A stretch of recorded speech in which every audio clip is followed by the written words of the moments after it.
Hello, welcome to the program. Since the past few years, Canada became the most reliable partner of Ukraine thanks to a series of agreements, strengthening the relation between the two countries. On January 18, 2018, President of Ukraine Petro Poroshenko held negotiations with Governor General of Canada, Payette, in the framework of her visit to Ukraine.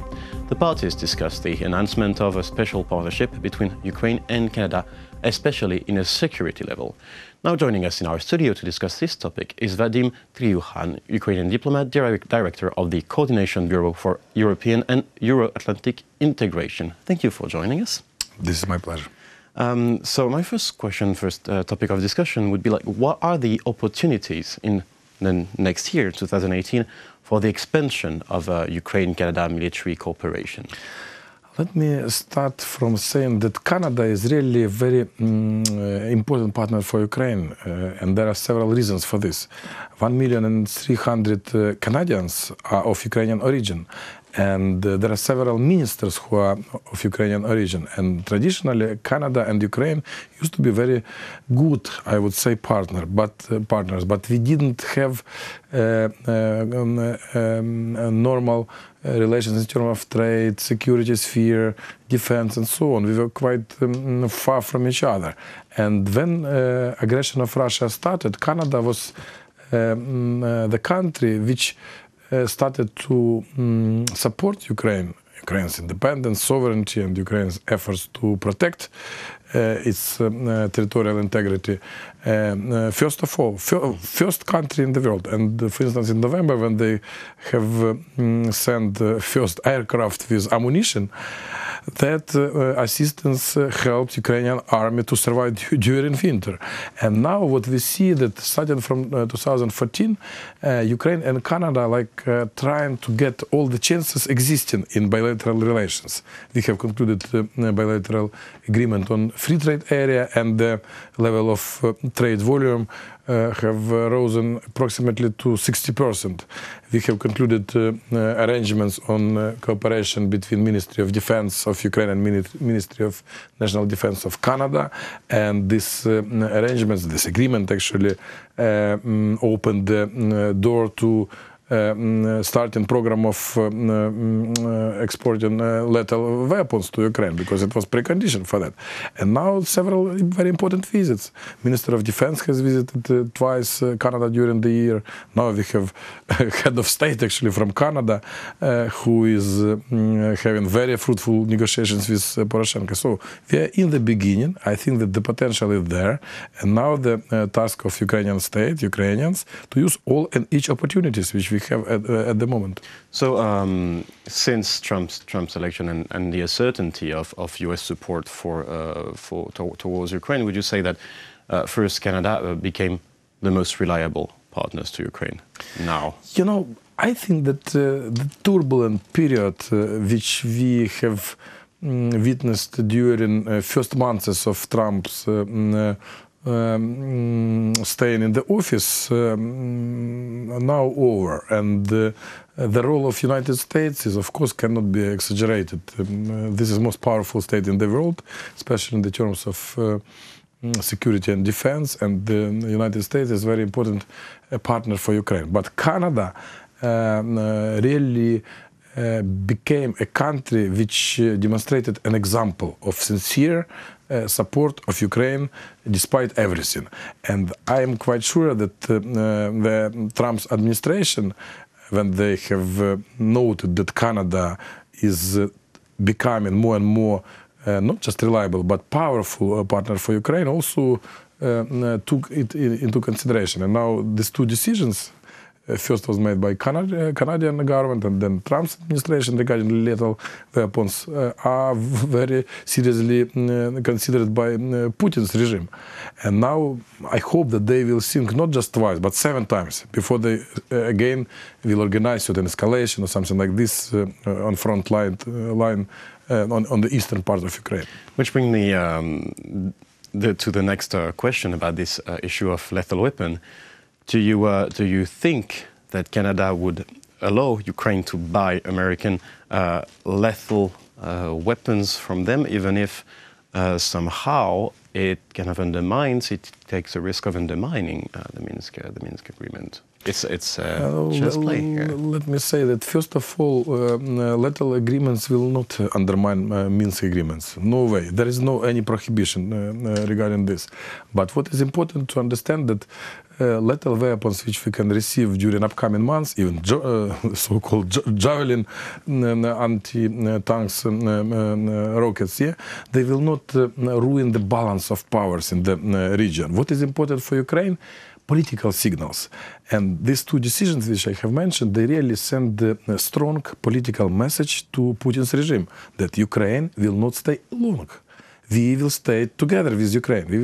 Ukraine will always feel our shoulder. This is important. This is first thing. And second, I think that for Ukraine, most important is to have comprehensive technical, economic, or military technical cooperation, not just with United States, with Canada, but with our countries. We have to renovate our industry in order to be able to produce at least basic, most useful for us kinds of weapons. Not exports from other countries will help us to survive, but our ability to be able to produce all those means of defense which will allow us to really survive even in front of such a powerful enemy as Russia is.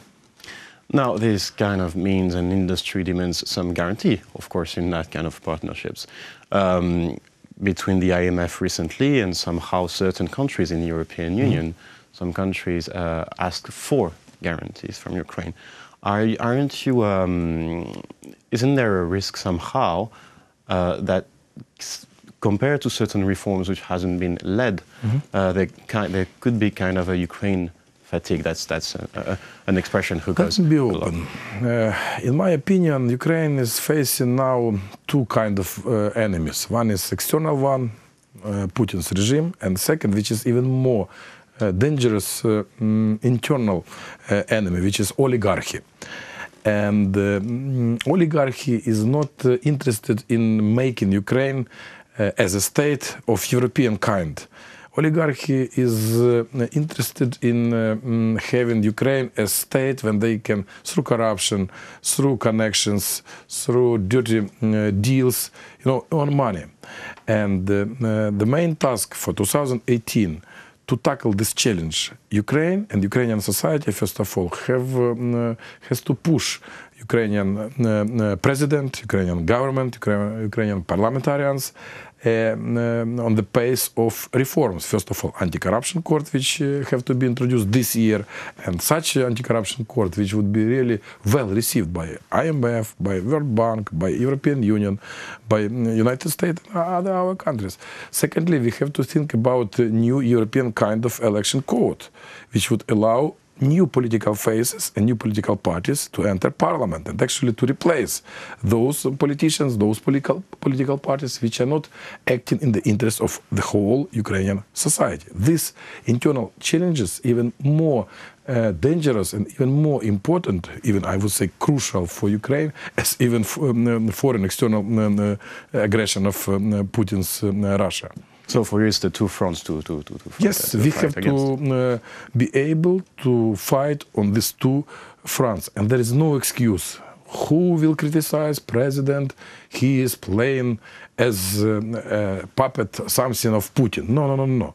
This is in the interest of Ukrainian people. This is in the interest of Ukraine. And as a former diplomat, I always used to say, if our government, if our president is not able to act in the interest of Ukrainians and push necessary reforms, then Ukraine as a state has to conclude international agreements, like association agreement, for instance, and to take for itself external obligations. And then Ukrainian society, expert community, have to push Ukrainian government to fulfill these obligations in the interest of Ukraine as a state and Ukrainian society.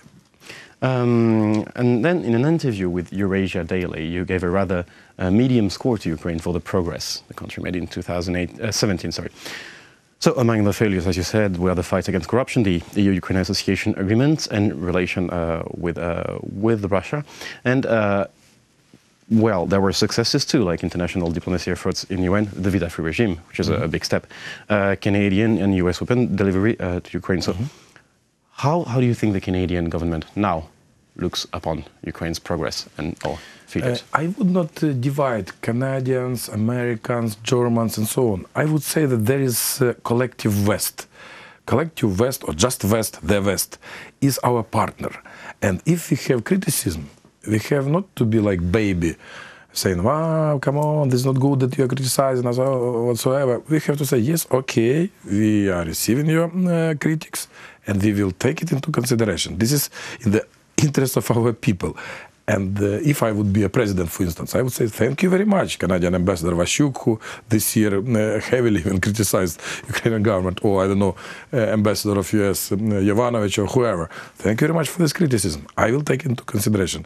This is a constructive approach, but we are not supposed to be in the position, to defend ourselves. No, we are doing everything good. Our draft law on anti-corruption is very good, like administration of the president was declared. This is nonsense, actually. Since we have the partners, since we really depend on the good attitude towards Ukrainians from the West, we have to be really open for criticism, especially constructive criticism, and we have to take into consideration all the assistance, especially technical expert assistance from our partners, and then we will become successful. Otherwise, we will have problems. Well, then, that's all we hope, that Ukraine can become successful by listening to his partner and his internal society. I will tell you one thing. 2018 will be a very difficult year because this is pre-election year. Not just presidential elections will be held in Ukraine in the spring of 2018, but then afterwards parliamentary elections. And during pre-election period, there are always troubles with passing very important legislation through our parliament. But today, for instance, we were witnessing ability of our parliament to work together through discussions, debates, and so on. But they are able to adopt necessary for our country laws. So I'm quite sure that if there will be a political will from the presidential side, and if there will be an understanding in the parliament, then Ukraine will be able to pass through this year with real results, with results in anti-corruption sphere, in the sphere of energy sector, agriculture sector. We are in the position when we are obliged to think about reform of land. We have to create actually land market and many other reforms which are needed for us. And well, I guess, and I hope, and we hope that this reform will happen. Well, thank you very much. It was a pleasure to have you in the studio. This was Vadim Triukhan, Ukrainian diplomat, director of the Coordination Bureau for European and Euro-Atlantic Integration. Thank you both for watching the program. Stay tuned for the rest.